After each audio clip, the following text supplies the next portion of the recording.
Hi friends, welcome to మీరు చూసారా channel. నేను మీ జ్యోతి. ఈరోజు ఇంట్లోనే చాలా ఈజీగా ఎంతో రుచికరంగా ఉండే కరివేపాకు చికెన్ ఫ్రైని ఎలా తయారు చేసుకోవాలో నేను మీకు వీడియోలో చూపిస్తానండి. ఇది చాలా బాగుంటుంది. రసంతో అయితే మరీ రుచిగా ఉంటుందండి.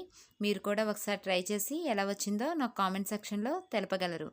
ముందుగా స్టవ్ మీద ఒక కళాయి పెట్టుకొని దానిలోనే ధనియాలు వేసుకోవాలండి. 1 టేబుల్ స్పూన్ ధనియాలు వేసుకోవాలి.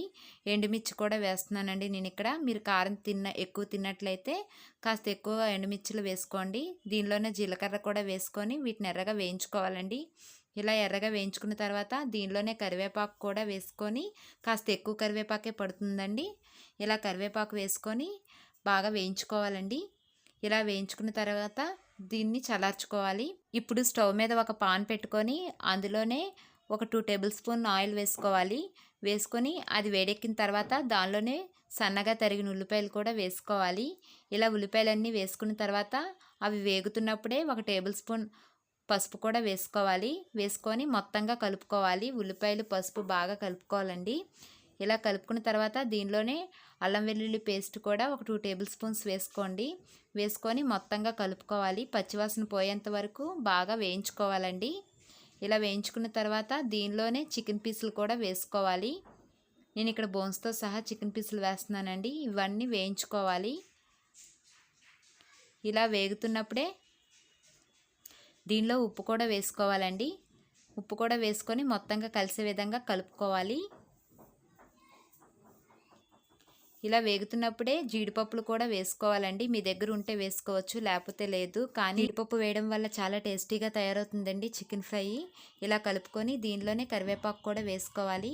వేసుకొని మొత్తం చికెన్ పీసులన్నిటికీ కలిసే విధంగా కలుపుకోవాలండి. ఇలా కలుపుకొని దీని మీద మూత పెట్టుకొని ఒక 10 నిమిషాల పాటు మీడియం ఫ్లేమ్ మీద ఉడికించుకోవాలండి. దీనిలో అస్సలు వాటర్ వేయలేదు నేను.